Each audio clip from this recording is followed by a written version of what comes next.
کچھ وسوسے بالکل پڑھے لکھے لوگوں کے، سمجھدار لوگوں کے وسوسے، معاملہ فہم آدمی، چیزوں کو جاننے والا۔ مثلا ایک بہت بڑا وسوسہ یہ ہے کہ یہ گناہ کر لوں پھر اس کے بعد توبہ کر لوں گا، یہ والی خطا کر لوں، اور اس وسوسے کا جو آخری جملہ ہے وہ بڑا بہترین اور صاف ستھرا لگتا ہے، یعنی یہ گناہ کر لوں پھر توبہ کر لوں گا۔ اگر لفظ کیا ہے؟ اللہ مہربان ہی بڑا ہے، اللہ کریم ہی بڑا ہے، معاف کر دے گا۔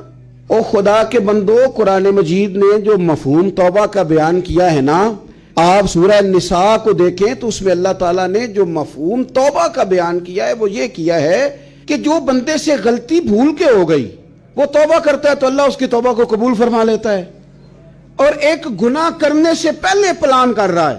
ایک تو ہے کہ نفس غالب آ گیا اس پر، وہ اپنی خواہشات کو کنٹرول نہیں کر سکا، خدا نہ خواستہ نفس کا غلبہ ہوا غلطی، اور ایک پہلے پلان کر رہا ہے کہ ہے غلطی، ہے گناہ، ہے ظلم، لیکن یہ کہ میں کر لوں پھر میں توبہ کر لوں گا۔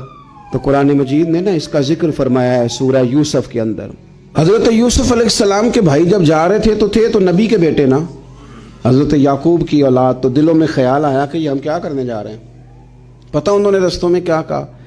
رستے میں کہنے لگے، سورہ یوسف میں موجود ہے، کہنے لگے اس طرح کرو، یوسف کو قتل کر دو، یہ کسی علاقے میں پھینک دو تاکہ باپ کی توجہ ہمیں مل جائے، من بعد ہی قومن صالحین، اس کے بعد پھر ہم نیک لوگوں کی جماعت بن جائیں گے۔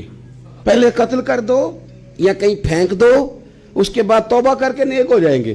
یہ وسوسہ ہے سیانے لوگوں کا۔ او خدا کے بندو، یاد رکھو کہ اگر پہلے پتہ ہے کہ گناہ اتنا غلیظ ہے، غلط ہے، تو پھر رب کا بندہ وہ ہوتا ہے جو رب سے ڈر کے گناہ کے قریب ہی نہیں جاتا، پھر وہ تقوی اختیار کرتا ہے، وہ کہتا ہے اللہ مہربان ہے۔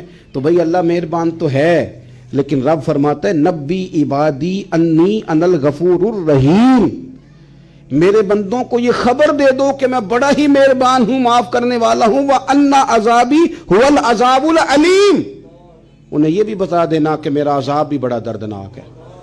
یہ بھی ساتھ ہی اس اگلے آیت میں بتا دیا کہ یہ بھی انہیں بتانا کہ میرا عذاب بھی عذاب علیم ہے۔ دین کی بات پھیلانا صدقہ جاریہ ہے، ثواب کی نیت سے ویڈیو کو شیئر ضرور کیجیے۔ جزاک اللہ۔